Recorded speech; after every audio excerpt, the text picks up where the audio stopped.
So I hear there was this show, Elimination Chamber, tonight, and I hear apparently there was a couple of big things, and one of those things was, I guess some people would have said they saw it coming. Others, well, they still might be in shock, awe, and disbelief about it. And it's been, well, I don't know, about 20 plus years since that individual, let's just say, maybe did a heel thing. And I'm going to talk about it with the slew of your guys on Sportswire Radio, including the host of the Hockey Fan Chat, a man that dabbled in the world of wrestling for a very brief time, Mr. Randy Dillon, and the one and only Mr. TBK. Fellas, how we doing? And where should I begin? I don't know. I mean, what happened? Just drop the elephant in the room. Like, I'm still flabbergasted. John Cena turning heel. TBK, I don't know about you. I didn't see this coming. A part of me, I maybe didn't want to see it coming because we've seen Cena face for so long. Just wow. Now, I'm just going to say this much before we get into it. So many people are comparing this to Hogan turning. I don't think it's on the level of Hogan. I think it's on the level, though, of Austin and McMahon, because Hogan and the NWO, it was just a completely one flip. The NWO created something so different when you had something kind of there. The group was ready for him. The foundation was there. Hogan just took the thing off. This is Austin and McMahon 17 because we didn't know what to expect in that territory, what was going to go on. And I think that kind of was Cena. Okay, so what do you think then, TBK? He gave his side, Randy. What do you think? There's no better place to start than right here. Hold on, I have to back up. It's about time. Let's effing go. Oh man. I just read a comment. I got the YouTube pulled up. Nicholas Crenson is absolutely right. I saw it coming from a mile away. Ever since the press conference when John Cena basically put himself in this match, the implications were there. It was very, very heelish of him to do so. And another one of my friends brought up a really good point. This is the end. He has no more commitments to fulfill for Make-A-Wish, so he can go on a full heel run. The time is now, and how perfect is it for a guy for that? That's his tagline. Do it now, do it big, man. This was so close to getting a 10 out of 10 for me, and we'll touch on that later. But, I got chills, man. So what does this mean then for the next, I guess, what is it, about 7 weeks? We have about 7 weeks until WrestleMania or so. So what does this mean for where we go from here with John Cena and Cody Rhodes? Are we seeing then an alliance formed with two men that have certainly had an interesting history inside and outside the ring, and John Cena and The Rock? And I mean, where does this go from here? Tom, the one thing that was interesting, and I talked to my friend about this, we all forget 2003 when The Rock came back and went off to Hollywood. He didn't come back as the Promo Bull, the People's Champ. He came back as Hollywood. He came back as, I come back, you people don't appreciate. I think it's the same thing with Cena. I think they're playing the same card where Cena's on his farewell, la-di-da, and I'm not all you people talk about me, all the comments. I've heard what you've had to say. It was just nuts.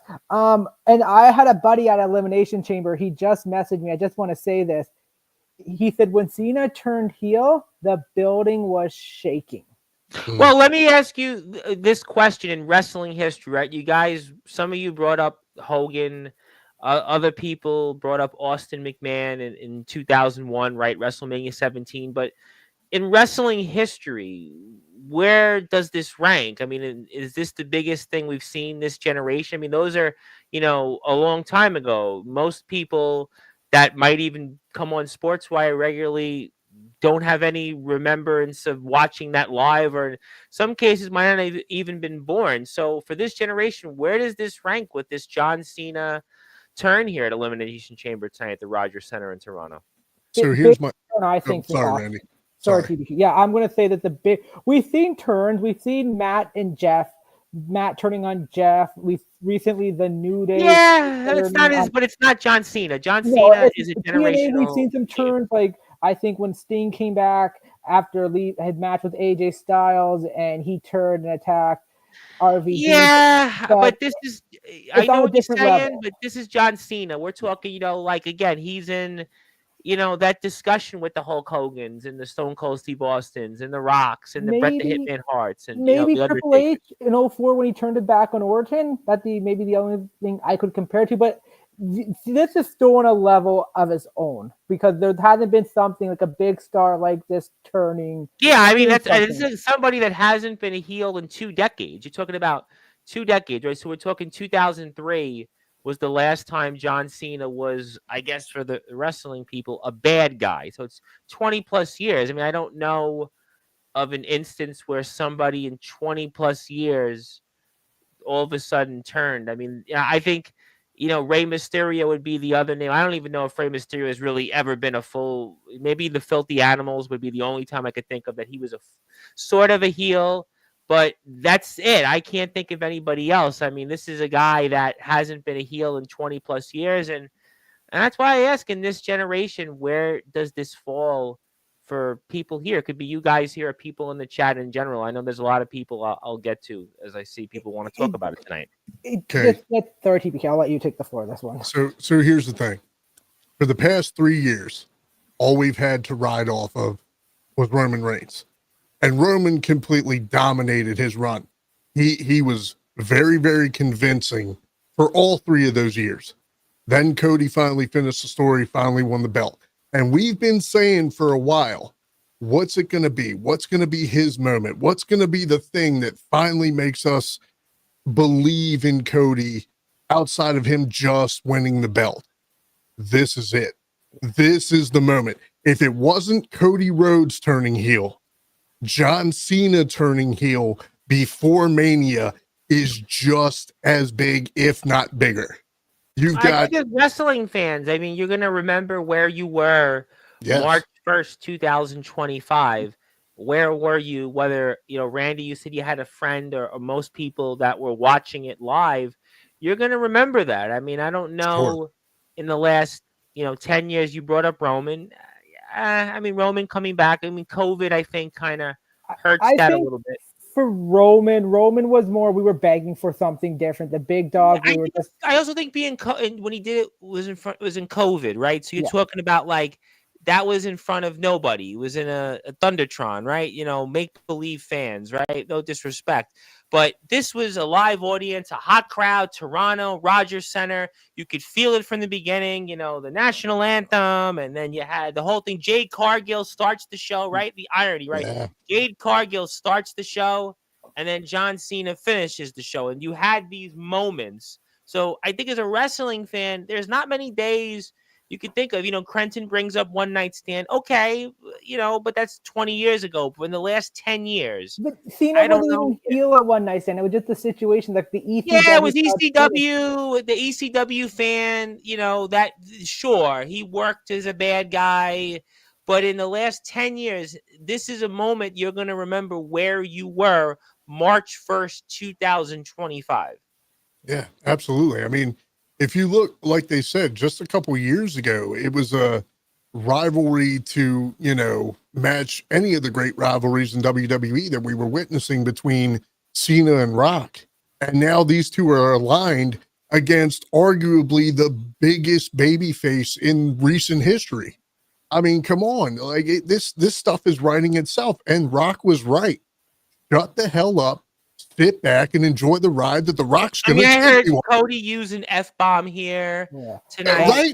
I mean, Mike come on. Paul And used a word That, I'm not going to use on Sportswire. I mean, there were things here said tonight that it was a hot moment. I mean, I think that's yeah, what people are going to remember. All right, if Cody and Cena embraced as they did, and it was going to be a fair match. All right, I would have bought it. I mean, but you had that moment where he low blows him, and then it turns into where Cody bleeds. And I mean, the only thing I don't know if I needed Travis Scott to be a part of it. I mean, no, I don't no. know if I needed that. I don't know what's the purpose of that going forward, but I don't think it took away much of the moment, but it's, No. again, one of those moments that, I just think you're going to remember for a long time from now. Tom, the other thing I'm going to add, I remember I mentioned this a few weeks ago. What was kind of the selling point for WrestleMania? Last year with Cody finished the story. The year before, the story versus the title reign. Couple of years before, past COVID, Drew McIntyre came up with the women main event. You have your selling point if you want to watch WrestleMania now. John Cena's first match as heel versus Cody Rhodes. Yep. So how do you then, are we seeing Cena on SmackDown coming up this Friday? Like, are we waiting for him? Like, what's the plan? I don't know. I think at this point he's gonna have to show up. Like someone's gonna have to show up and be some talking point. Like I don't see it being Heyman, but they need someone to kind of like talk on behalf. Like Cody's gonna say something. Whether or not you go the AEW route where you have all these video things, but with Cena, I think I could understand. But listen, I think the intrigue's there now. Like, what are we like? I think for the next few weeks, you need Cena on Smack. For the next 2 SmackDowns. So does he? All right. So you asked another question. There's people here in the chat. I'm going to give people a chance here in a minute. But is he a part of the bloodline now? Are we seeing Cena with? No. So then what's then this? Then what is it just him and The Rock, or how's this being played? I think what it is. Sorry, TBK. I keep cutting you off. I apologize. No, you're okay. Go ahead. I think what it is, it's the same thing with The Rock. I said 2003. The Rock leaving, went to Hollywood, came back, but the people aren't gracious. And the people, you remember what they say about you. And Cena's like, I remember all the things. You think I forgot? I've held it on. You guys, Cody comes, you welcome him with open arms. Me, I carry this company on my back for years. You guys never accepted me. So you know what? The Rock told Joanne gave me an offer, and I took it. All right, well, let me get to some people here.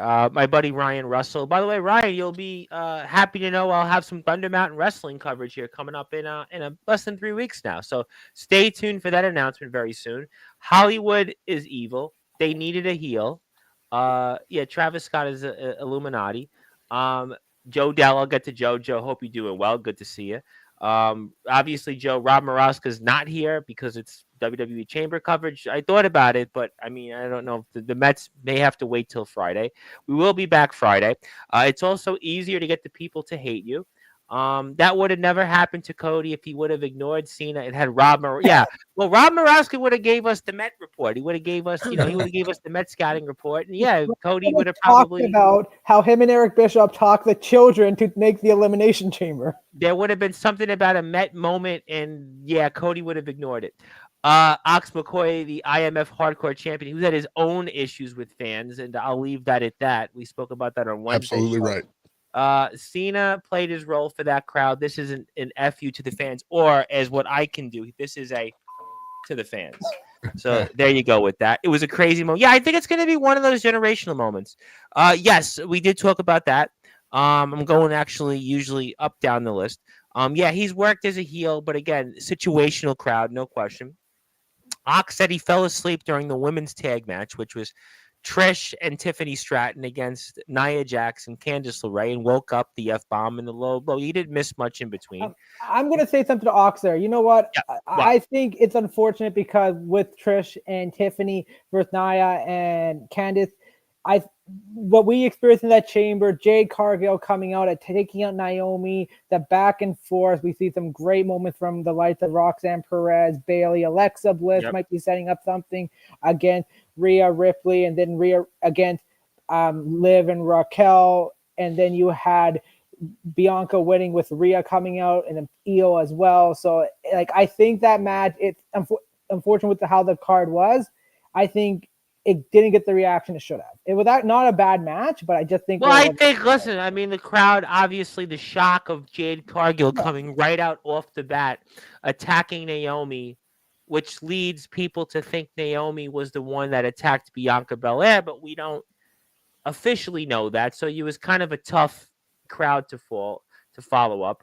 He puts this Cena moment above Austin and McMahon. I mean, WrestleMania 17, it was definitely a shocking moment, but I think this one's got more energy to it because I think that this one, it still is a shock to some people. I mean, some people are going to say, yeah, I followed, I knew, but I think the way this is, that it's going to be above Austin McMahon. I mean, I'm not saying, it ended up it had an okay thing, the whole Austin McMahon Triple H alliance, but I think this one has more of a bang to it.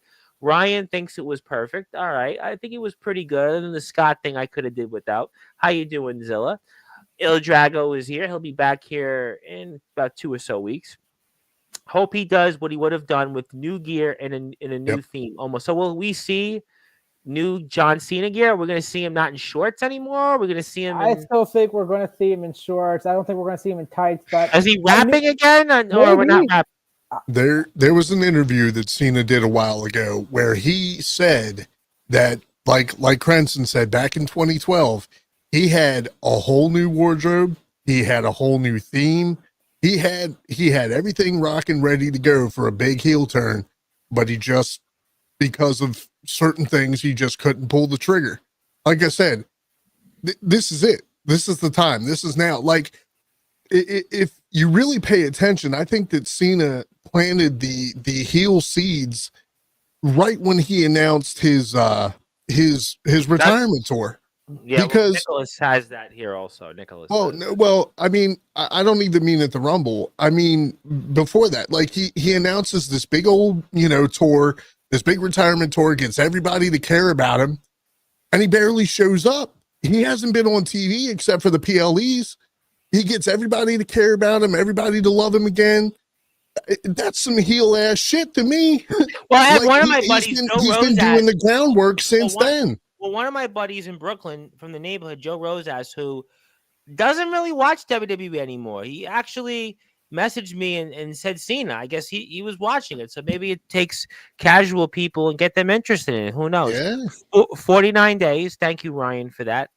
Okay, finally. Remy Roberts. Well, I mean, we're not talking WWE, but Ryan did said finally twice.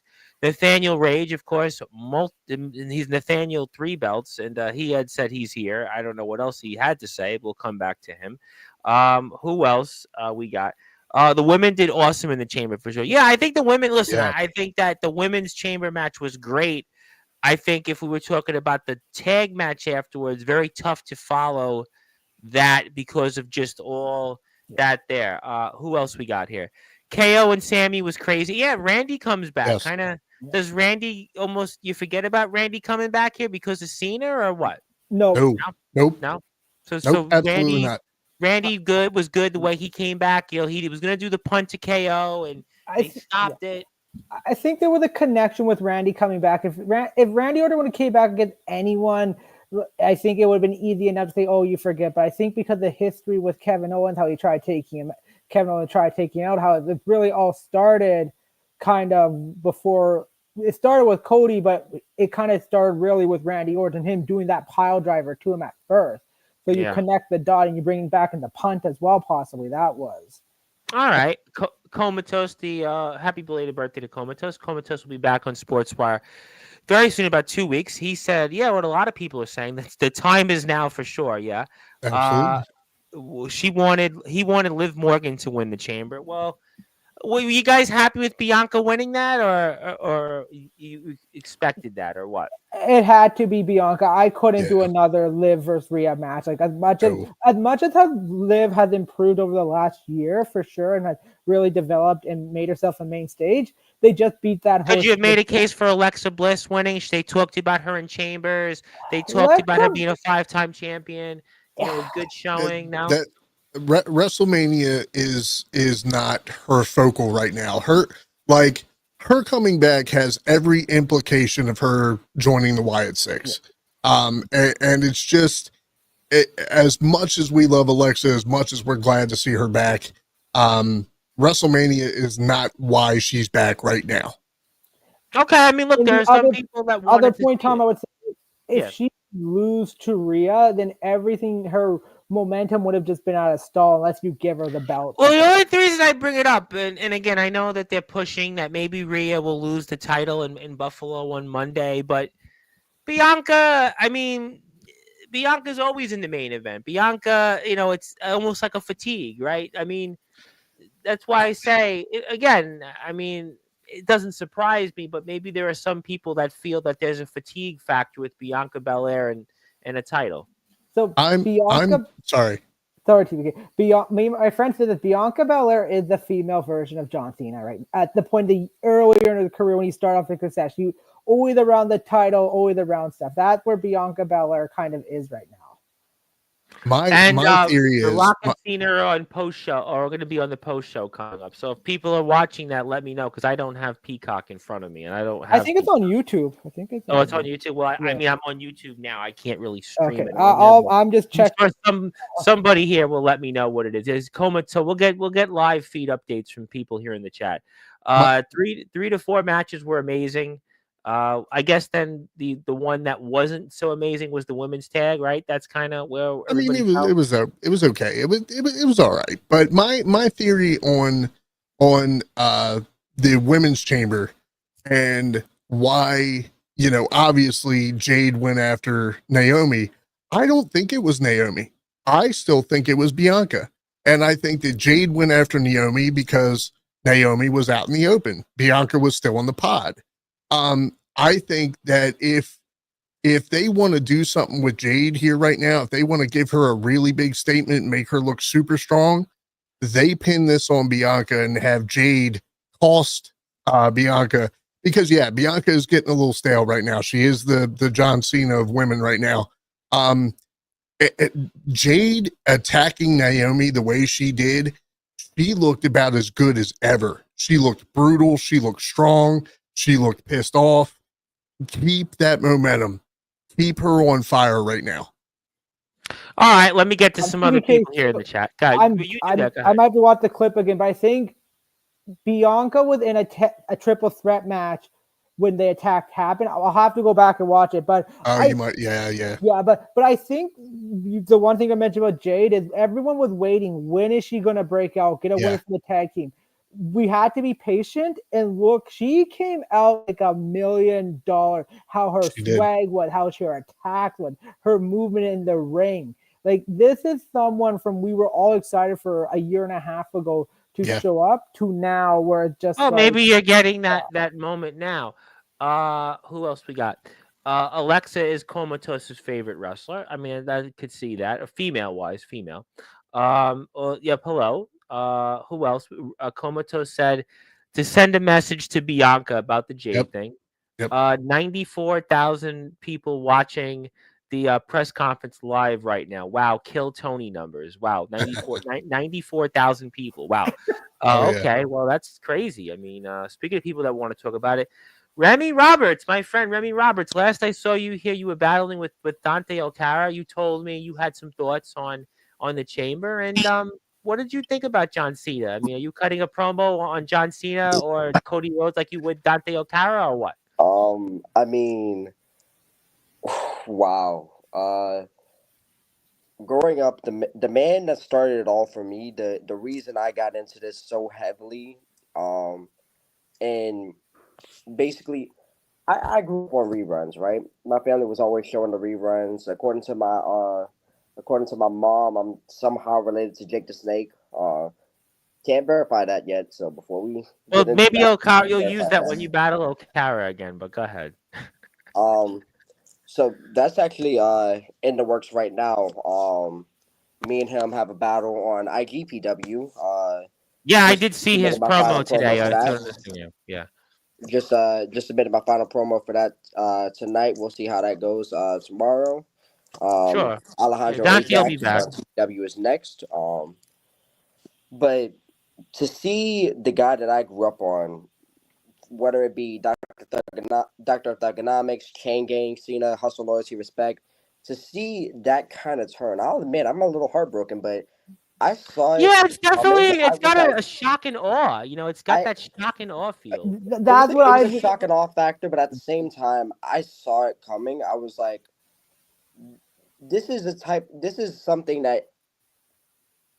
And you really that much in shock, Remy. You left the screen. Tom, Remy makes the point. Sorry, Remy. Sorry, guys, I had a call. But this is something that you would not see Cena doing. Cena is the type of guy that very much he will earn his spot to pretty much any title opportunity, pretty much any main event opportunity. So when Cena did that, when Cena kind of put himself into this position, I was just like, Okay, this is kind of the same thing that The Rock was doing last year. He was putting himself into the title picture. Uh, so to see that entire thing happen, I was not. I was not. Let's just say I was not completely swept off of my feet, but at the same time, I was still heartbroken by it. So is It this was a shock and awe different? So factor. you made the comparison to The Rock. I see some people here in the chat. I'm going to get to everybody in a minute. You made the comparison to The Rock, but this is much more monumental than The Rock's. I mean, this has to be, right? I mean, this has to be Oh, more monumental than what The absolutely. Like Rock's I turn said, was.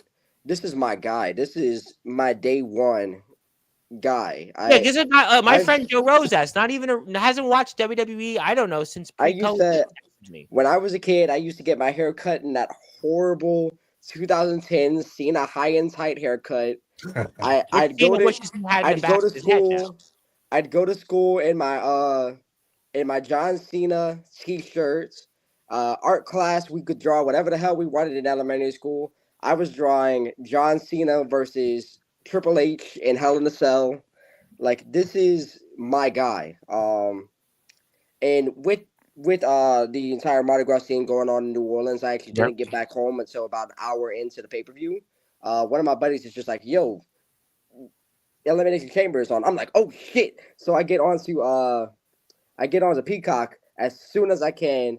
I turn it on towards like the tail end of the women's elimination chamber. First match that I actually get to like fully sit through is Trish and Tiffy versus Nia and Candice. And throughout most of the match, throughout most of the event, I give it like a 8.5, 9 out of 10 because Yeah, they were Comatose, I think hitting said on 3 or every 4. Was match. it It was Comatose who insane. said 3 or 4 matches were good? So Yeah, that would listen, give it's you. not Dave Meltzer giving a rating with AEW where he's like, oh, they do backflip and we get 5 out of 5. But If it was in the Tokyo Dome, it would be at 11 out of 10. oh, of course, for Meltzer. Yeah, but I mean, like as a Put whole, I mean, this is. put I Brian don't know if it's. Danielson put Yeah. Brian Danielson in that bitch and have it in the Tokyo Dome. It's a fucking 20 out of 10. I don't know if Omega it's as the well. greatest. I mean, I don't know if it's the greatest in history, but I think that there's moments in here that you're gonna remember for a long time. Oh, so It was an incredible show. It was an incredible show. I hope that somewhere along in my career I can have that level of storytelling be told on a stage like that. But it's surreal. I'm texting all of my friends. I'm calling up all of my friends just like, yo, I can't spoil too much. I can't say too much. One of my pet peeves is like spoiling movies, spoiling shows, Yeah. spoiling just about anything. I can't. And my buddy, he's busy. He's with LSU's Tiger Band, the Golden Badge from Tigerland. Shout out, Baton Rouge. But he's busy. He's working on getting ready for the parades out in New Orleans. But I text him, I call him, I'm leaving him voicemails. I'm just like, dude, when you get the chance, watch Elimination Chamber. I can't tell you too much, but god damn And that I kick want to ass. let some people talk. I'll let these guys come in, but let me get to a couple of people here. Absolutely, Comatose, man. I gotta go anyway. I'll talk to you, Remy. See you soon. That Take was care. Remy Roberts with another cameo. Remy always comes in with cameos. Thanks, Remy. No, that's Remy for you. Remy's an interesting individual. Yeah, Remy is definitely thick in the promo game, and he's thick in the accent. That's why we love him in TPW. Not gonna lie, this was the only way, in my opinion, for it to be acceptable for Punk losing this year. It was literally perfect. But now, I'm not gonna lie, if they don't give Punk the spot next year, I see the relationship between the company and him going downhill. I don't see it yet. I don't see it at all. Because Punk went on an interview the other day saying, when I was younger, I wanted to win. But now as I get older, when I see losing and see what's the possibility next, you have to know what's next. And I think this is where WWE sets itself from AEW. Where he got Rollins at Mania based on what happened tonight. The right? other thing I really want to see at the end, I don't know about you, TBK, I'm like, this would have been the perfect spot for Roman to come out, stare down The Rock, and pick up the title and saying, I want my championship back, because he still hasn't had his rematch. We know he can pull it, and then and it still put the intrigues in everyone's head. Wait, are we going to get Rock and Roman? Yeah. It would have got people guessing, but I don't even know what they're doing with Roman at this point. I don't disagree with you at all. You know what? I mean, because they've already set up Cody's opponent. We know it's not going to be The Rock at this point. It's going to be Cody Cena. Yeah, you're absolutely right. That would have been fire. But I mean, they just said that Roman's going to be coming back here shortly. You never know. I mean, they like to try to. Now I say they like to try to make it seem like, you know, Rock's not going to be at Mania. It's in Vegas. It's a huge venue. It's The Rock. Anything's possible at this point. We just be patient. We still got a little bit of time. But there's a point to be made that Punk is closer to 50 than say 30. So I mean, how many more opportunities are left? One other thing I was reading, they were saying that triple threat match. There's the possibility of a triple threat match: Punk, Rollins, and Roman, and the winner gets added to the Cena match because we still have because they talked about that favor with Heyman. They have to do something big with it, otherwise it's going to. So you mean to tell? But wait, all right. As we here with Randy Dillon and TBK, and we're here talking post WWE Elimination Chamber Fallout. My name is the Reverend Tom Bryce, your voice, figuratively and literally, where all wrestling matters here. And if you're here, like the video, share it, and join the conversation. But you mean after everything Cena just did tonight and what he did to Cody and standing with The Rock, that they would add a third person to this match? It just just screams to me one-on-one at Mania. You don't Cena. The problem with Cena and this, he hasn't had. When was his last one-on-one match? Let's think about this match. So Sikoa, right? So almost 2.5 years ago. Well, it's better than the odds than The Rock. The Rock, but and you got to remember, and I remember even, and I think the other thing we forget, Cena was in the ring. He had a tag team match before that with LA Knight, and he. I think Cena. I would bet on Cena in a one-on-one match being able to pull it off more than The Rock would. Definitely, but the match you want to see where if him and Cody going at it. It's been a long time for Cena. Even you go look at his last kind of big match against Roman at SummerSlam. Roman dominated that match for most of it. With Roman, was that 21? 21. And same with the match with Solo. Cena's been in matches where he's been dominated. You're asking him now to carry a match, and this history. And I think you can connect the dots where Roman can be like, you pick this guy over your family. Punk is like, I hate you, your guts, and you're taking my spot again. And this is where I think Punk may be able to find a way in this match, because it's deja vu for him, where the Rock and Cena are stealing his Mania spot. Yeah, from a business standpoint, to comment on Comatose there, I mean, Punk is still coming back, right? He's still in that point to where it's like, yeah, you're back. It's good to have you back, but you got some proving to do here, guy. You got some earning to do. Like, you might be CM Punk and the crowd loves you and all, but we need to know that you're going to be here for the long haul. That being said, I completely forgot until Randy brought it up, and I don't know how I forgot because it's been a big talking point about the favor. So the favor is how I see him getting his WrestleMania moment. You got to give him a moment at this point. I totally agree. How that's going to play out, I don't know. But then again, like I said, like you still got Heyman playing devil's advocate for Roman. I mean, he still hasn't walked away from Roman.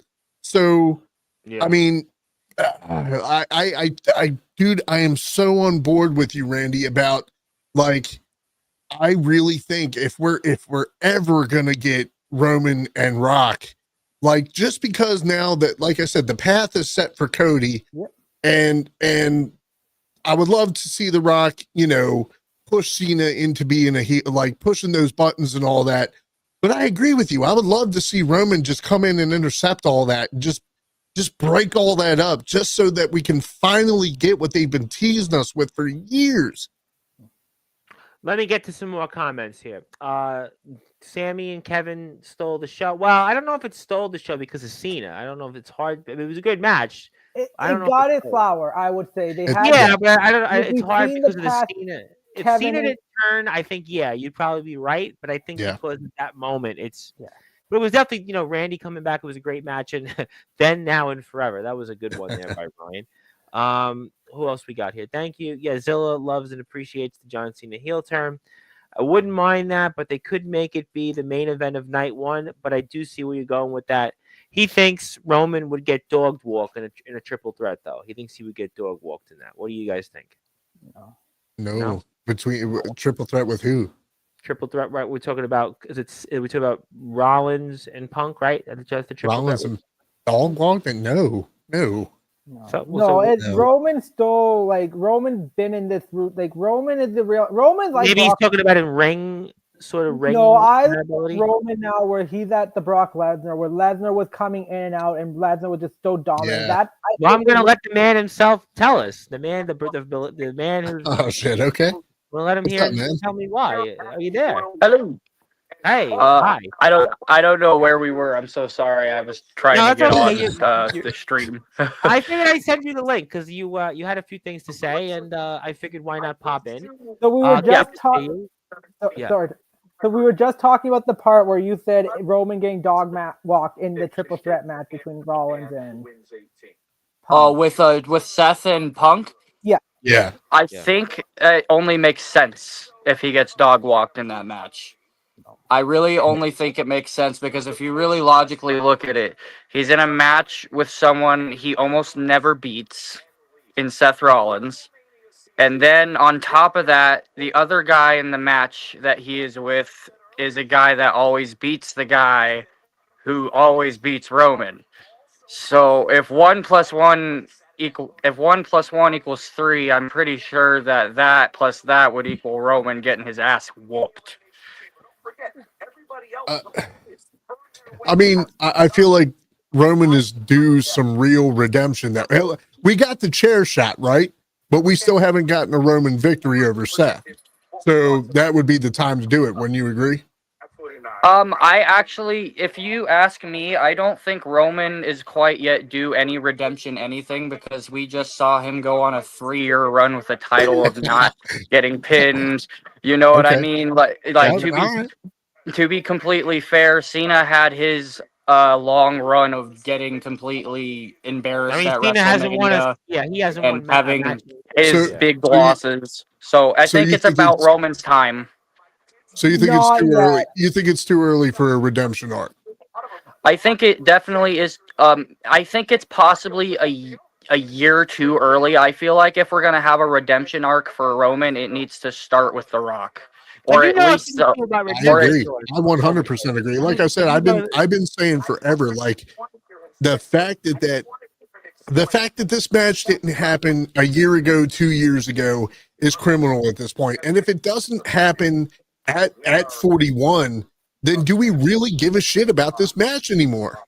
I think they have 1 more year. If they don't do it next year, then no one's gonna give a fuck. It's gonna be like Goldberg versus Brock.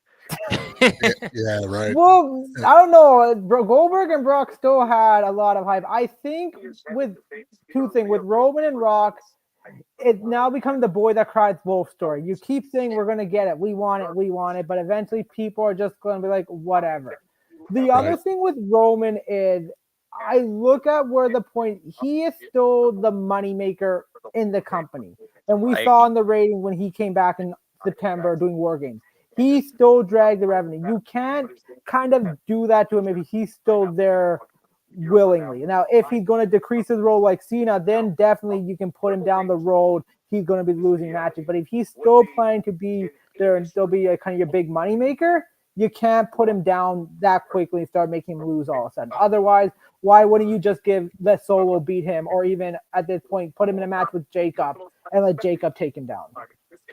I feel like that they should. I feel like that they should actually let at some point Jacob get into a match with Roman, and then Jacob should be going over. However, I do think that is far too soon as well. That is too soon. Yeah. Definitely, I think that Jacob needs to worry about Solo. I think that I've said it from the beginning. Jacob is everything Solo wished he was. I think the match that needs to happen first is Jacob absolutely destroying Solo. So for sure. Yep. Absolutely. Roman doesn't need to be anywhere near a title in a while. He Oh, can yeah, for stay sure. redeeming himself with those he's wrong before he ever touches the title. Make the title worth it. Yeah, no, But after Seth, though, who else is he around? It didn't really. If you get through Seth, which is originally I thought that was going to be the plan, him versus Seth at Mania.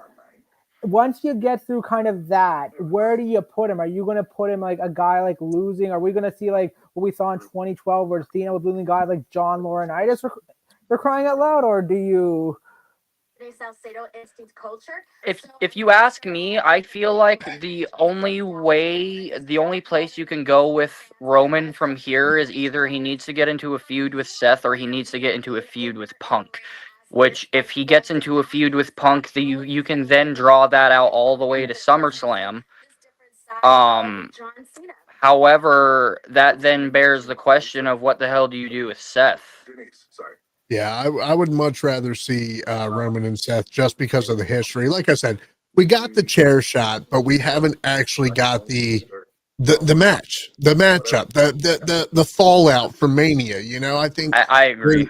there's still a lot to be desired there, but I mean, I don't know. Like the fact that we're still talking about Roman and fucking Cena just had a huge moment. Come on, dude. Well, let me ask you guys this question. I want to go back to Cena for a moment. Does this mean that Cena's going to break the record now, or is this Cody's going to have this amazing comeback? He's going to push through, and it's going to continue his run because he dealt with all this adversity, and Cena's just a middle of this longer-term feud with The Rock and Cody. Where does this leave Cena and winning one more title? Let Cena win 17 and let Cody win it back from him and solidify Cody as an actual believable champion. I agree with you, TBK. I think at this point, Cody in this run, we've seen the ups and downs. I've never been a fan of the title being a hot potato. Like you win it one night, you win next. But I think in a situation like this, you're building up Cena. If you really want people to make him viable and get interest in this final farewell tour as a heel, you need to start off right with him winning the belt, and then you can give it back in the next heat at the next event. Or even the next Remy wants to say, give him the Jay joins Raw treatment. No one trusts him. Old rivalries, grudges, make him go from above to one of the guys. Roman, he means, by the way. Roman. Oh well, we haven't even touched on Jay. I mean, like, I was about to say, yeah, that's why that triple threat can't be the main event. I was gonna say, like, I have dropped very, very controversial hot takes, if you will, on Facebook that I don't care how over Jay is. I still don't think he's championship material because I don't. LA Knight was super over, and the most they gave him was a short U.S. title run. The thing with Jay is one of those guys where Jay connects with the younger fan. Like TBK, you mentioned it, the Make-A-Wish. Yes. I look at Jay being that guy for the company doing that over Cody going forward. You're not wrong. Because Absolutely. I think that's why they need someone where you need to get the kids happy, make it there. Now, could I see Jay winning? Possibly. Could it be a quick run? Like Priest, maybe like 2-3 months? Yeah, but even for the main event night one, I think I would be much favor seeing Charlotte and Tiffany take that spot. I mean, but he had a quick Intercontinental run. If you give him a quick like heavyweight or WWE championship run, does it sully him at all? A cup of tea with a 2 weeks. I think we're looking at what you did with Priest. You give it to him like for a few months, like 3 months, 4 months, right? Was the run up to SummerSlam 3-4 months? Yeah, exactly. I look at it more like that. For sure. But my thing with that is that I feel like no matter if he wins the title or not, I feel like the important thing here is that he has to main event one of the nights. because if he doesn't main event one of the nights, his whole gimmick just goes down the toilet, and then he becomes stale, and then his entire singles run that they've been trying to build him up with has just been a waste. And they might have well have just kept him as a tag team partner, because he would have had much more success and had much more compelling stories, because this just seems like he's a victim of really bad booking. Yeah. Well, let me get to a But couple there's more no comments. debates You got on the Randy. internet. You got Like, Randy. You got I it, hate sir. talking with the internet fans as well because they just drive me crazy. The debate people, oh, Jey Uso can't sell. Like, I believe in Jey Uso, like, definitely. But I think for that, it depends on the story and what you want your attention. I go back to WrestleMania 2 years ago where the debate was Charlotte and Rhea should have main event over the Usos and Sami and KO. But because the story was so hot, you had to go with KO and Sami versus Usos. I think it will depend what the story. The story between Jey Uso and Gunther, it needs to be picked up to another level. I'm tired of hearing Jey Uso saying they said I couldn't do this, I couldn't do that. I want to see a different side of Jey Uso saying, I'm tired of these doubters, I'm gonna do it, bring the fight.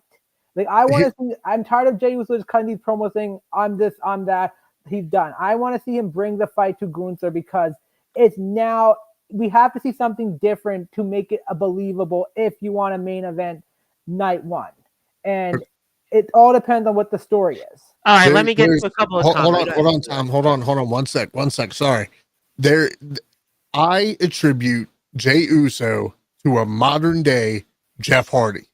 Jey is the guy that everybody wants to see. They want to see him win it. And there's no denying how over he is and how on fire he is. But is he a believable champion? That's what matters.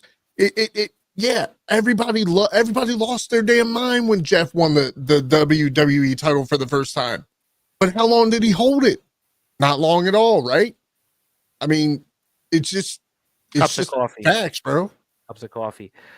Speaking of people that may have something to say, and Comatose, I sent you a message if you'd like to check it and you have a minute. The post-match John just did was a shock. Mike dropped and walked out. I mean, maybe that's the press conference. Anybody see it? Gonna have to check that out. Yeah. Okay. By the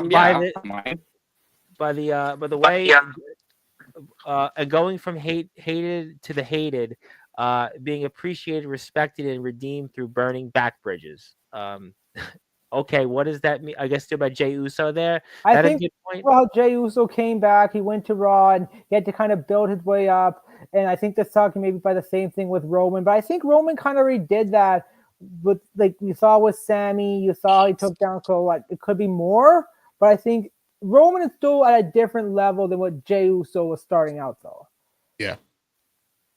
Okay, I mean, we'll certainly see, and obviously, again, the shock for wrestling fans. John Cena certainly turned on Cody Rhodes and did something he hasn't done in over 21 years, and it sets up the WrestleMania 41 match for Cody Rhodes' championship, and it seems like The Rock and John Cena are aligned.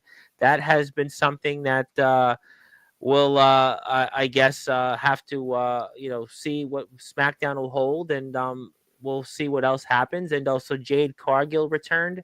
And attacked Naomi. And also happy feast day. If you know, you know. And what's happened with March 1st, I guess, right? Spring air starts. I don't know, whatever it might be.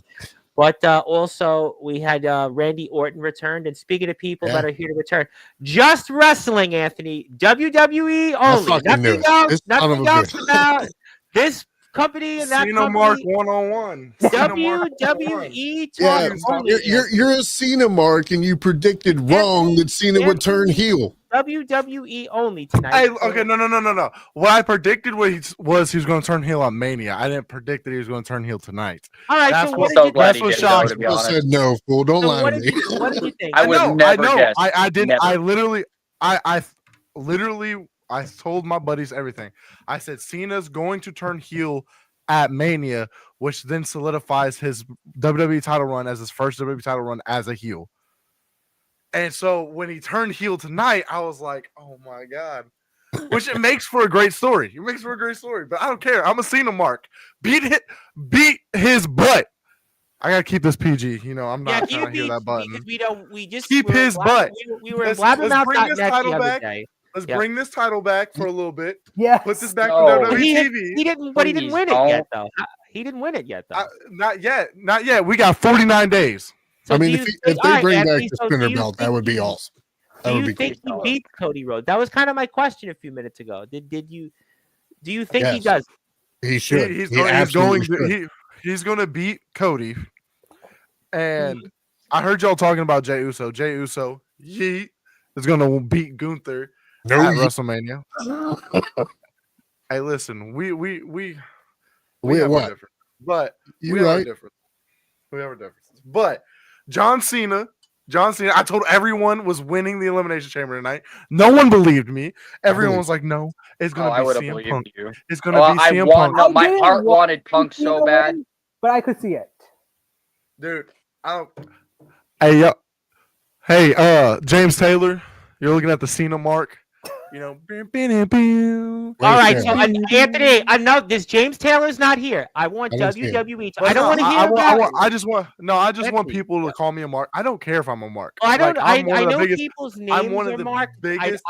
I don't want to hear about who called you a No, mark. you're I good. want to hear. No, I'm just saying I'm one of the biggest John Cena fans out there. All right, Like, then that's a better John Cena. term. I'll John give you Cena that. is my guy.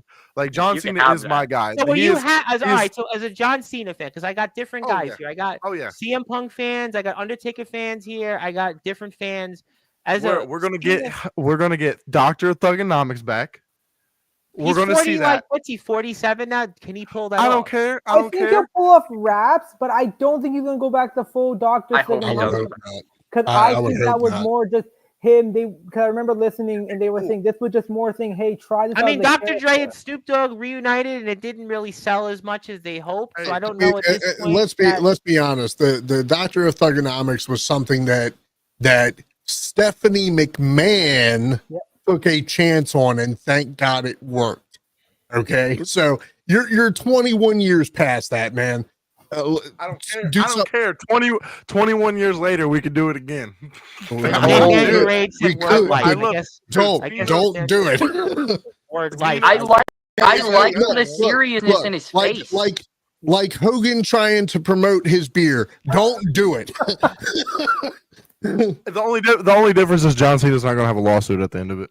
Fair, yeah. You might. Well, I would think But, John Cena's not going to say anything, to or do anything in that degree. Yeah, I would agree. All right. The way it happened tonight, I feel like was well planned out. You know, you have the face of the Attitude Era. Well, one of the faces of the Attitude Era. Yeah. One of the faces of Ruthless Aggression Era Yeah. versus one of the faces of the New Era. Like, Mhm. and sitting, Travis Scott had no reason being out there. I'm just Yeah, gonna I put it out asked there. that question. I Travis literally Scott. have no reason. Oh my god, I was going the hell off about that. Like, why was he even there? But Why like, was I he mean, thought he was you have gonna you have leave, like, three they're gonna different fade him eras. out or something. Like, why are they still Yeah. there? Like you have and he was three helping eras. and everything. Like, that was so cringy. Like you have three eras in that ring. Three people that have marked WWE for for themselves. Cody finishing the story at WrestleMania, beating Roman Reigns, beating one of the longest reigns in WWE history. John Cena, the 16 going to be 17 time. That's not a prediction. That's a spoiler.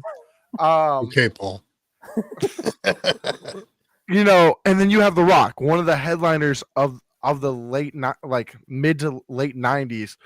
Like that right there is a moment in itself. And then you have Cody, of course, Cody not turning on the fans, which the funny thing is, if my sister-in-law was here, because I went over to my mom's to watch Elimination Chamber for the first time in a while. And I looked at her and I was like, yeah, Cody's going to look at everyone and said, no, he can't give you a soul because the soul's already with the crowd. And he said that. And I was like, dude, I looked at everyone and I was like, I wrote this script But because I got everything right. Anthony, I'm gonna say this much with Cody not turning heel at the moment. It's gonna happen eventually. Cody's gonna turn heel. I Yes, think we sir. can all agree because it's written itself. Him leaving the company, and I think it's gonna soon happen when he drops it. Either he's gonna drop the title and do it, but I think with Cena, we're gonna maybe wait another year. The story's written itself. I feel like the way they should turn Cody is like have him face one of the most ultimate baby faces at that time. Like have him go into a feud and really like pull off a Bullet Club moment. Like when no one thought Cody was going to be with the Bullet Club, and he was America's guy. Like he was the guy that left WWE, made it on the Indies, did it by himself, and then boom, with the Bullet Club, one of the top heel factions in wrestling. You know, Cody is so over as a face right now. It needs that big baby face to actually push him being a heel. Well, that's why I've said so. If they're gonna turn Cody heel, then it needs to have Hogan NWO implications. It needs to be that big. Cody is the baby kissing, autograph signing, child hugging baby face right now. It needs to be that big and it needs to be that impactful. And TBK, I'm going to add this as well. It needs to be as well where you have that next guy there. Remember the talk we talked there with Cena 2012. They didn't have that guy there to do the Make-A-Wish, to be the face, to kiss the baby, to be that face. Oh, is now Cena going to come out and say that was all a lie? No, I think it's going to be similar to what The Rock. I remember when The Rock turned heel in the Nation '98, where he came up. That I remember those people saying Rocky Maivia, die Rocky, die, you suck Rocky. I think Cena's going to say, you think I forgot about everything you put me through. I don't think it's going to be that, because they made a valuable point. Cena's at the Rumble, at the post conference, said this is his last run. This is his last year to become a 17-time world champion. Yeah. And what a better way than The Rock stating to Cody, if you don't come with me, your run, your dream will die. Mm-hmm. And there will be a new champion. Cena took the opportunity. What does he want more? He wants to become the 17-time world champion and have one last title run. The Rock is going to give that to him. But the only I don't see if he was thing with that though is because of his retirement turns all year. The only way I see it is he wants to main event WrestleMania. This could be his last chance, and he wants to get that final hurrah. He wants to show everyone, listen, I was still around. I deserve this. No one else. All these people, Cody, all that they don't. I should be the one getting. With what you said is, all doing the storyline of, all y'all wanted me to turn heel. Y'all wanted to boo me. You wanted to tell me to leave, blah, blah, blah. If that was going to happen, that would have happened a long time ago. He stood there for 15 years listening to that. But there was no one there to take his spot. Roman couldn't take his spot. Now wait a minute. Someone to take his spot. I agree. I agree with you, Randy. So John Cena beats Cody Rhodes at Mania. So who's gonna? So what Randy is saying is who's gonna be the guy to replace Cody if Cody goes heel? I mean, that's what I was saying before. LA Knight. Hold on. I was gonna say, is it Jay? Is it LA Knight? Is it fucking Joe Hendry? Who knows? Jacob Fatu. We aren't there yet. Jacob's just a beast, bro. Like how I feel about Jacob. Exactly. But he's not going to replace Cody. But like, I understand what you're saying, Randy. Who's going to be that guy to if you, as I said, if you're going to turn your ultimate baby face heel, it's got to be huge. It has to be huge, because if it's not, then you're fucking wasting everybody's time. And we have here somebody that wants to add his 2 cents onto the historic John Cena. We got the Marks here. We got the Marks. I don't know anybody named Mark. I have James Taylor here who wanted to add his 2 cents alongside Comatose and Anthony Steele about John Cena. James, you know a lot about John Cena's career. You've been following it since 2002. What was your impressions tonight? I absolutely loved it. I loved it. You loved it? I would think you would have hated it. I freaked the fuck out. I was like, it was great. Fucking finally. It was great. Sorry. Quit cussing. We are a PG show. I've been trying to, but Mickey Vargas didn't listen yesterday. I messed that up already. I'm sorry. But I loved it. I love the idea because it's like finally, and I'm thinking Cena probably feeling a little bit stale, and this is his last run. He wants to go out with a bang, and what better way to do it than join forces? I mean, the guy's already in Hollywood. He's already doing movies, so it only makes sense that maybe Cena's the one that actually sold his soul But to The Rock. none of you felt awkward about The Rock and Cena together. I mean, I know the last Fast Makes and the Furious. perfect they It sense. makes sense. Makes It makes perfect sense. It's quote unquote cinematic. It's Well, what it is. They have a weird history. I mean, even in the last. So Fast and look, Furious- I mean, but look at it. All right, John Cena, WrestleMania 28. He Yes. had to beat The Rock yes, in order to solidify himself as the greatest WWE superstar of all time. Mm-hmm. He loses to The Rock, goes on a downward spiral, and goes and wins the Royal Rumble the next year. Finally beats The Rock. You know, that was his marquee moment. You know, that at that point, that was one of the dudes that like he had to overcome in order to say to himself that he solidified himself as the GOAT. And I will argue with anybody in this chat, in the comments, John Cena is the greatest wrestler of all time. No, he's He not. is done. No, he's not. He is WWE is- maybe, but not all He's time. not. He's one of the greatest right now, but not of all time. TBK, I would say in contrast, he's maybe the greatest in all of WWE with his longevity, and he's been around for a long Sure. time. But all time, like in the greatest, like the world of professional wrestling together, like we're talking about Flair, Hogan, Shawn Michaels, Shawn Michaels. Like there's so many other names. Triple H, Stone Cold, and I'm not just saying it He's- because Taylor's here, but he is doing like, I mean, dude, honestly, Taker. Taker, Taker. absolutely, That's a good one. yeah, Taker's my guy. I was surprised for Sportswire nobody put Savio Vega and Rhino in there. Hey. Yeah. No, I'm kidding. I'm sorry. Don't throw me off. No, Bret but Hart. for me, even though Taker is my GOAT, 100%, Shawn Michaels is the absolute GOAT. I'm sorry. I know Well, how everybody about if knows. I got one for you? You know, Anthony. I mean, let me give you half a loaf, right? Maybe greatest draw, consistent period of time. You want to go with that as a stat? You I might can agree with that. get half a loaf on that because of his prolonged run as a main event, right? You want to You know what? Hey, look, I told you I'm here to argue about this factor. He's the GOAT. Well, Look, here, let me ask you this. Let me state this. If Okay. Cena does go on to win his 17th WWE No. title, Yes. 17th world title, all right, Yes, the I'm most in listening. WWE history, Yes. loses it, and before the only thing that he has left to do in history is win the Intercontinental title and become a Grand Slam champion. If he were to do all of that, you want to say the dude that has done every single thing to do in the WWE at that point is not the GOAT?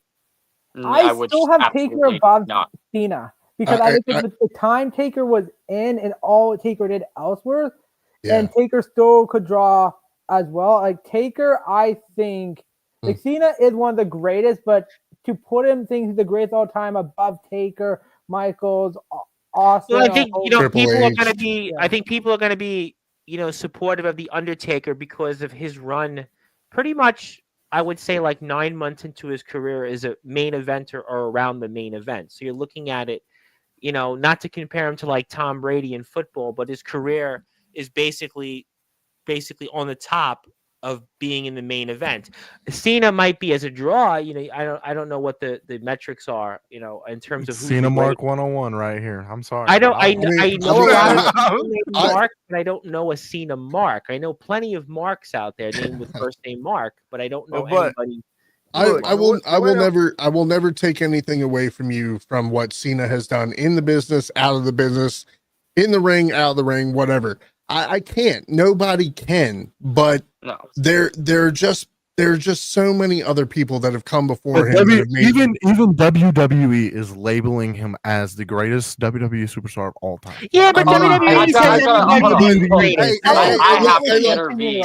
People I've gotta say people something. are I'm sorry, I've wrong. been too People quiet are too wrong long on for a this daily shit. basis, brother. Like, Bro, I mean, so so much- I have a couple questions to ask you. First of all, how can you call this man the greatest of all time when this man himself calls Roman Reigns the greatest of all time? Good point. He's called and him the second- greatest of this generation. No, he called him the greatest of all in this time. generation. Go look at the interview. The What question was, who is your GOAT?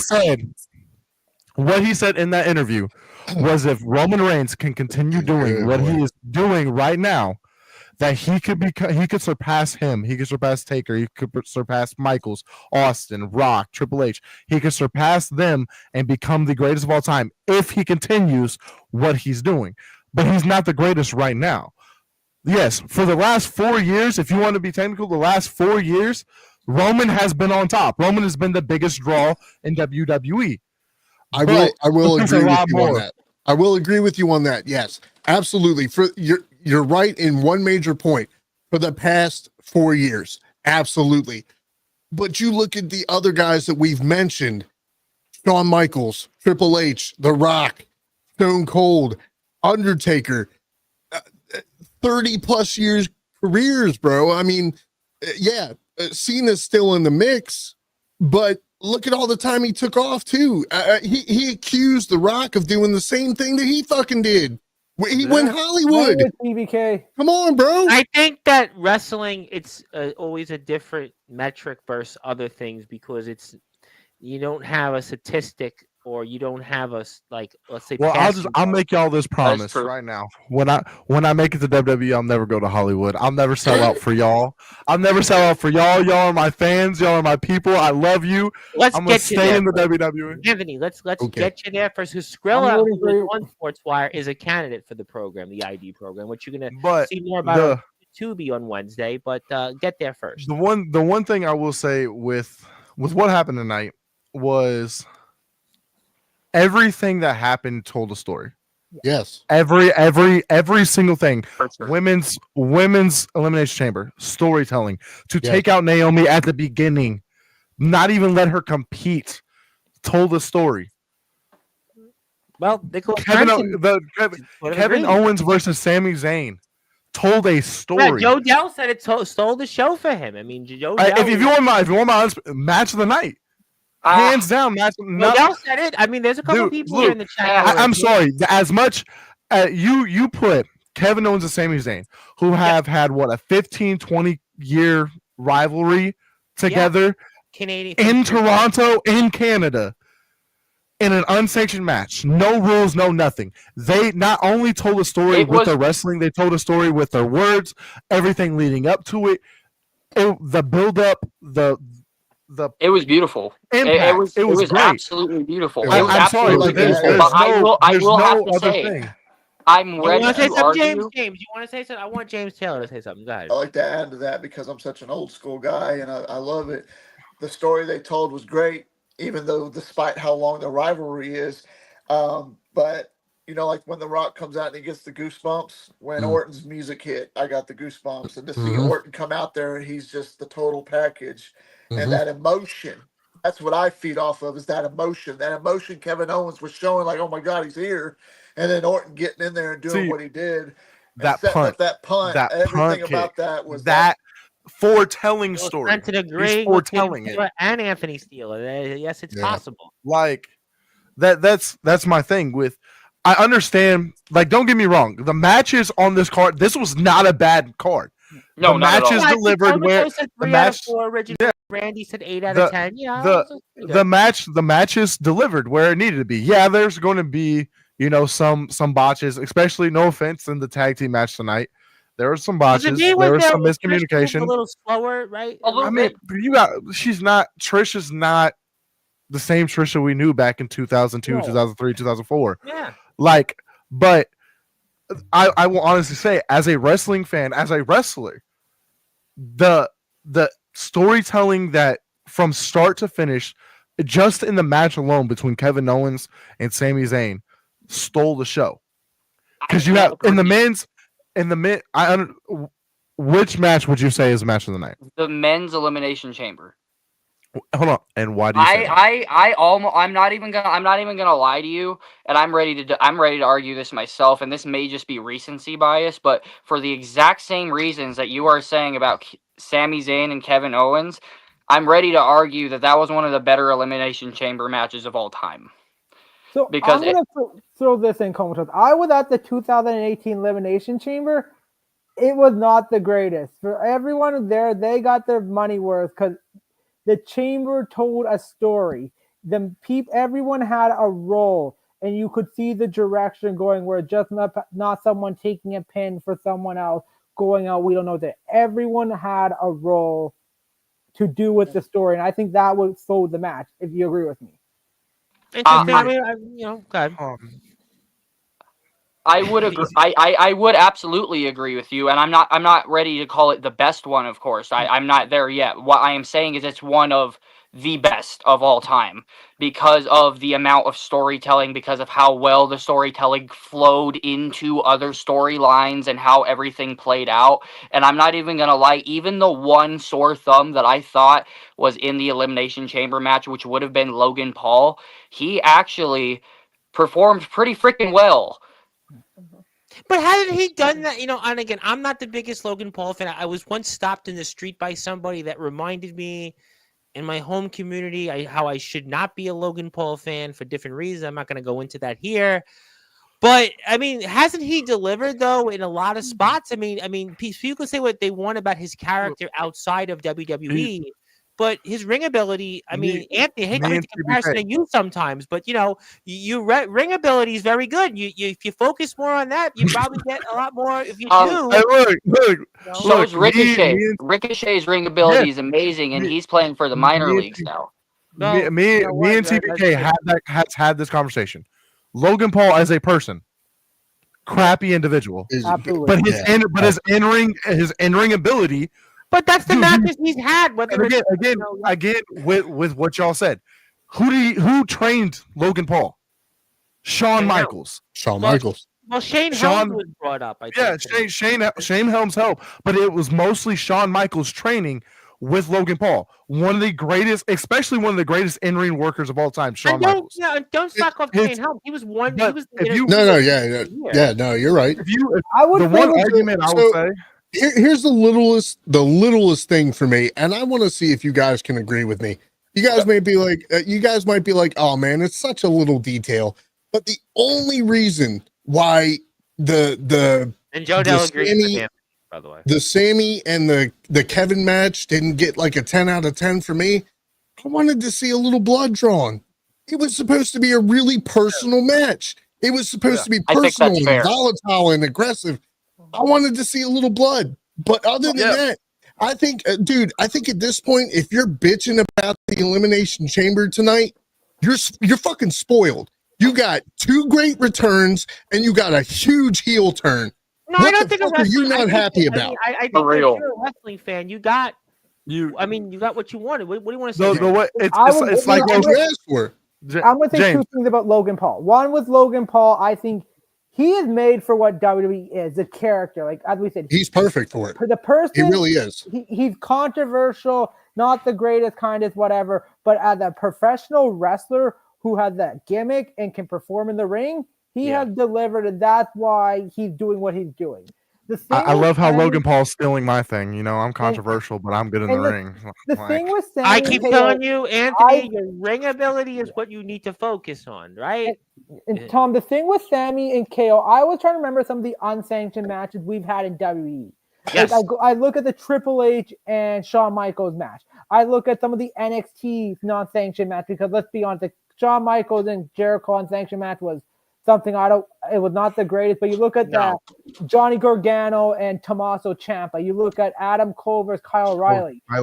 They did things in those matches where you're just like, you shouldn't be doing, where I felt the Sammy and KO matches, some of this, I wish they would have pushed that envelope a little bit more, but they did near the end with the steel chair. I want to ask a couple things here before we get to close. First, anything else you want to add, James, on some of this before I ask you guys a general question before I get to closing thoughts? I wanted to add about 1 thing or 2 things with the Elimination Chamber. The men's Elimination Chamber match, I got 2 things out of it.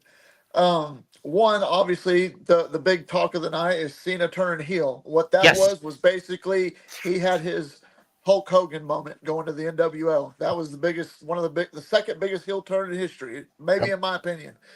Number 2, I got a big Austin Rock rivalry moment when it came to Punk and Cena when they had that alone time for that moment. That was like, that's where it needs to be.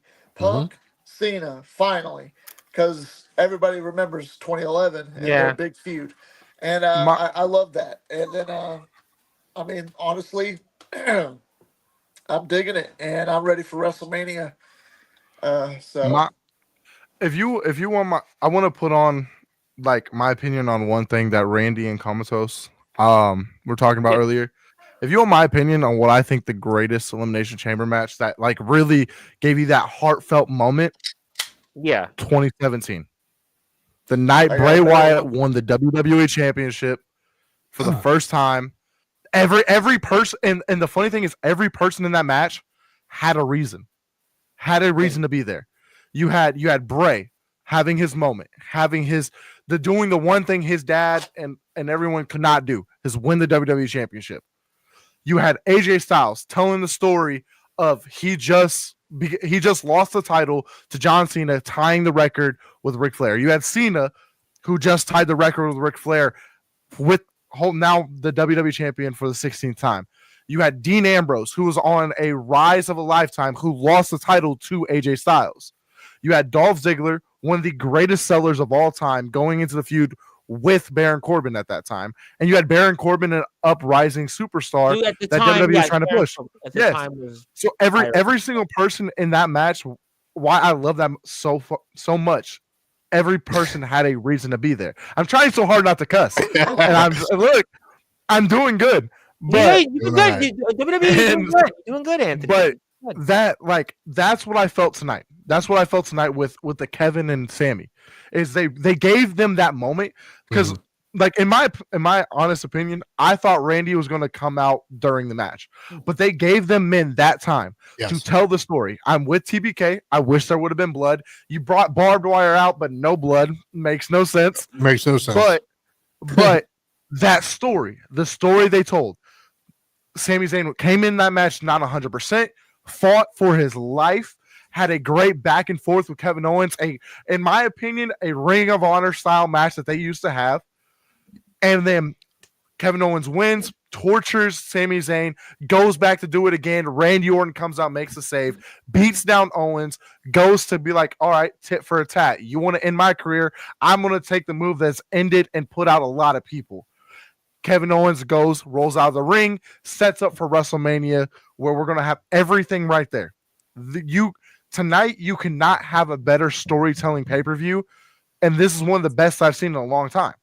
The only one that I will say that really made no sense is just Trish Stratus and Tiffany versus Nia Jax. I think Trish was there for a moment. Yes, yeah. And now I want to go to something else. Yeah, sorry, Tom. So Trish in Toronto, I think they need to wrap up the Nia and Tiffany. That was the only thing. Yeah. It was because it was Trish in Toronto. Yeah. Trish wanted to perform for her kid in front of her kids in Toronto. And there's probably very few more appearances Trish has to put up a really good wrestling match at this point, right?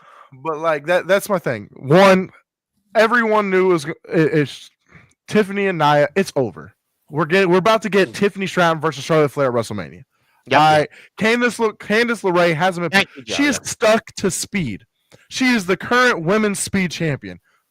She has no being in this. Like, have to do with a main pay-per-view match like this.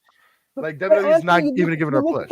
I hate to say it, but it reminds me of a man that came on this platform, Savio Vega. He was in the main event of No Way Out 1998. James probably remembers that very well, but it reminds me how 8-man tag match. And Savio was the one that came out, and people were like, "What is Savio Vega doing here?" Our friend Savio Vega, but you know, but that's the only thing that I potentially as a wrestling fan. Savio ain't gonna be that one. As a true wrestling fan, that's the only thing I can say about tonight. Was that match was not needed. You could have put the United States Championship. Do something else. LA Knight. I think we could have done Nia versus Tiffany in a one-on-one to kind of wrap up that kind of thing. They or do y'all not remember LA Knight already won a number one contenders match for the United States Championship?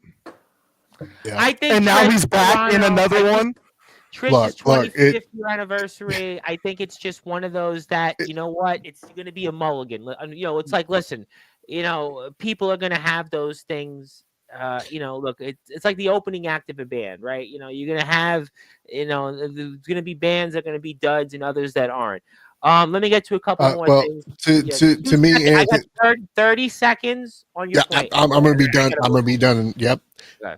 To me, Anthony, it's location and opportunity. Trish Stratus is to Canada as CM Punk is to Chicago. Yeah, I think that's pretty much That's 100%. that's She's it. That's really what it comes down that's to. But I 100% think Tom. She's won more championships than the Maple That's all Leafs it ever is. had Yeah, in the but- last little I while. mean, That's all it is. But That's but all it again, is. you had Trish Canada, but then right afterwards you had Sammy and Kevin. Both Well, you know what? Maybe Canada. they needed. Listen, you know what? I'll say this. Maybe they needed to sell the tickets. We were talking a couple. I weeks would ago. I would have rather saw Petey Williams compete in Canada. That would have been And awesome. Petey Listen, Williams- people know who Petey Williams is for the main stage. That's the sad thing. As much as listen, that may be great somewhere else, but they That's- needed to sell the That's tickets. bogus. If y'all don't know who Petey Williams is, No. He invented y'all the Canadian Destroyer, yes, and I'm sure that we'll get. And listen, Rhino could tell you a lot of stories about him, but I mean, he trained with him, if I'm not mistaken. But I mean, listen, I think that they needed that push. Maybe their ticket sales are light now. It's not. There's a lot of hot things ahead. I want to give everybody a chance before I get to closing thoughts tonight. Is there something everybody's looking forward to this week on Raw and SmackDown? Everybody gets a shot at it. Who wants to go first? Anybody? I'll go first. I think I'm just interested in what's next between Cody and Cena and The Rock. I think like I said earlier in the show, we needed a selling point for WrestleMania.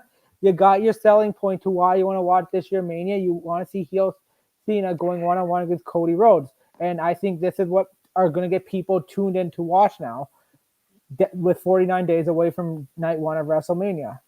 Anybody else has something that they're looking forward to most on Raw and SmackDown? Yes, Comatose.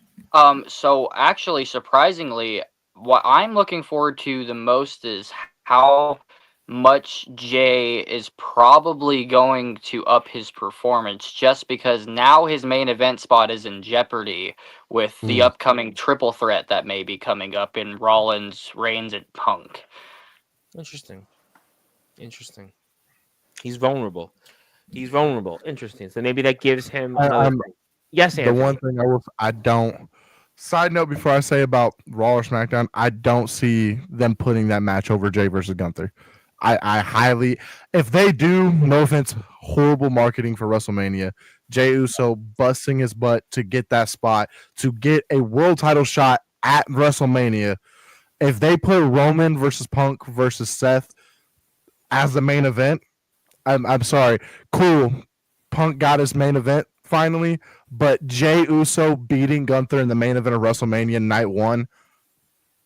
Well, we'll have to find out. I mean, listen, who knows? I mean, I'd be disappointed as a Punk fan if that's how he got his main event. I'm sorry. I really would. But what I'm looking forward to, and it's not even really a big thing to people, is Rhea Ripley versus Io Sky.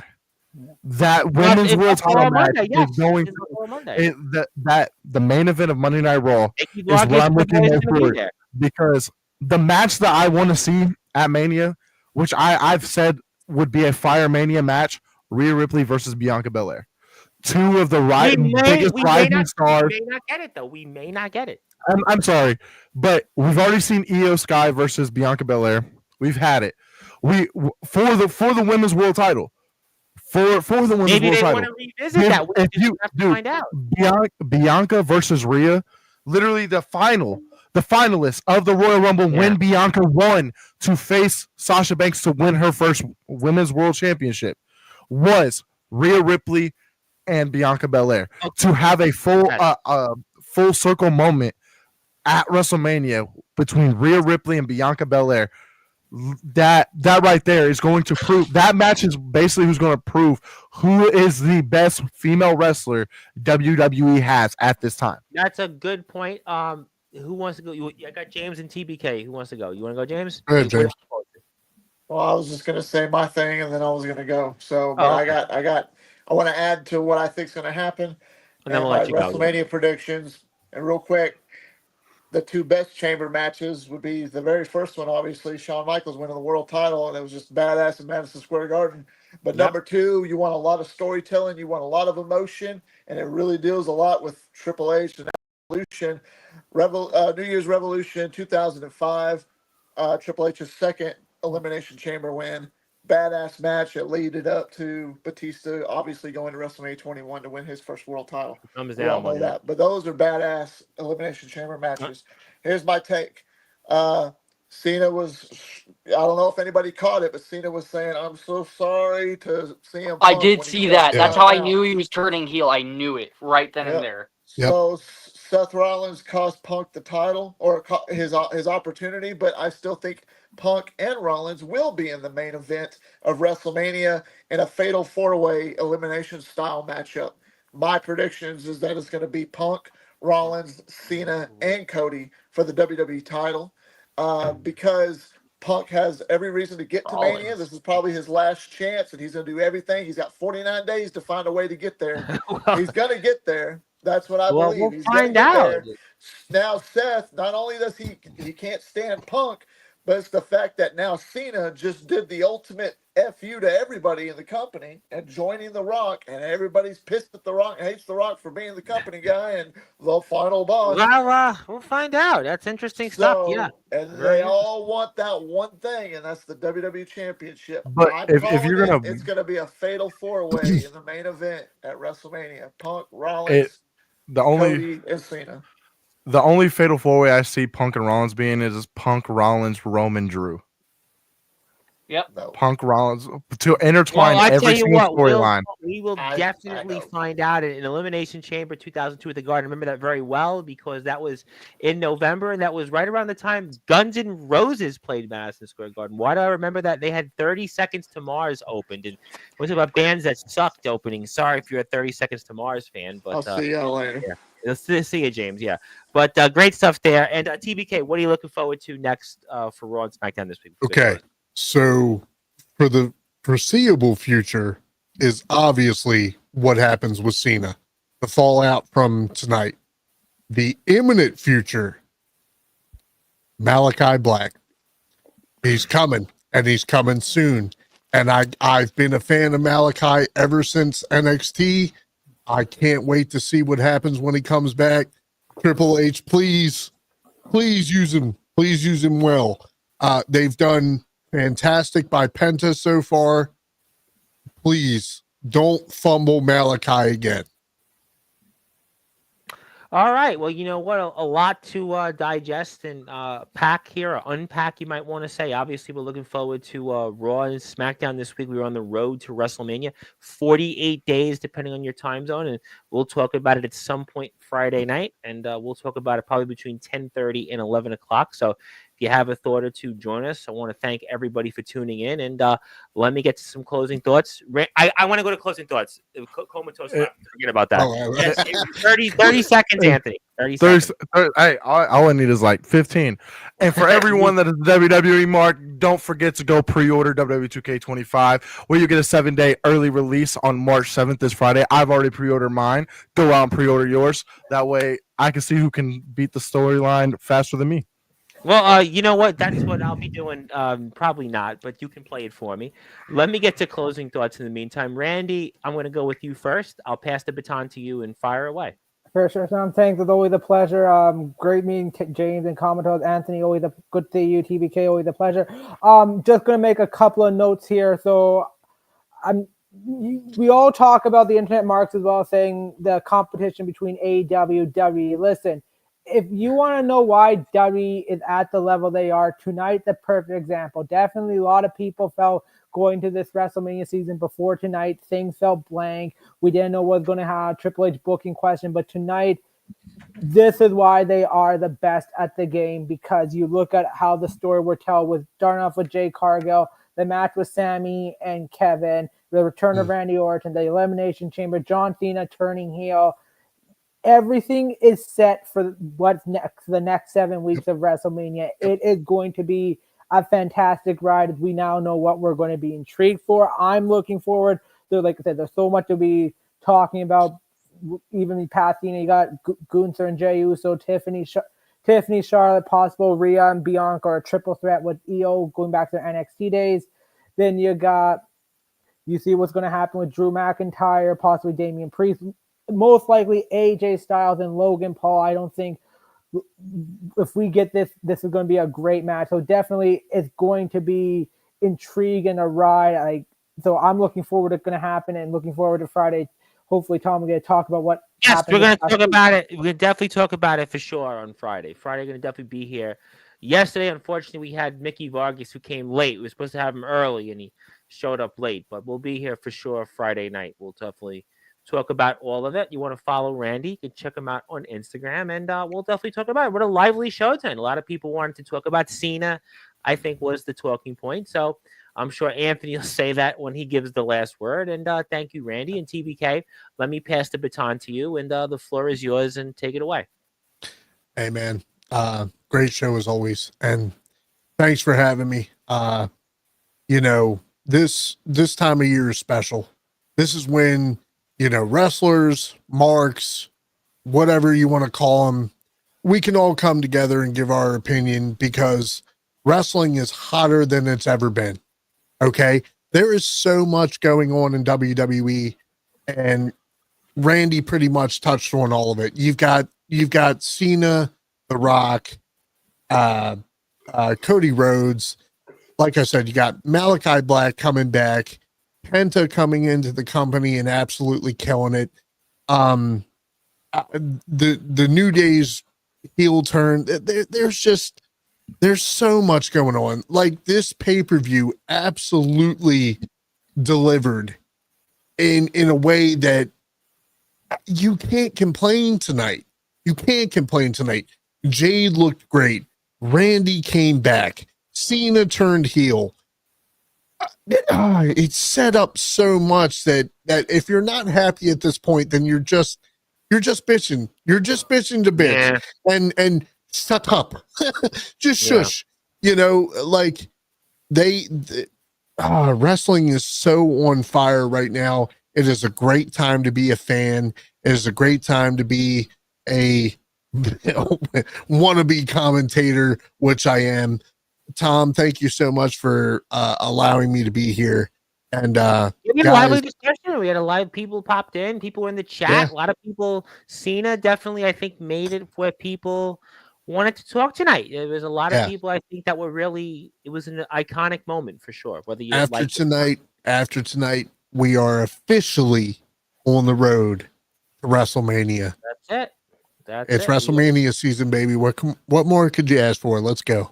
Well, we're gonna certainly find out. And Anthony, I'm gonna give you the last word. I'm gonna give you closing thoughts. Anything else you'd like to share? Yes, I see that, and congratulations. We're on the road to the 17-time WWE champion.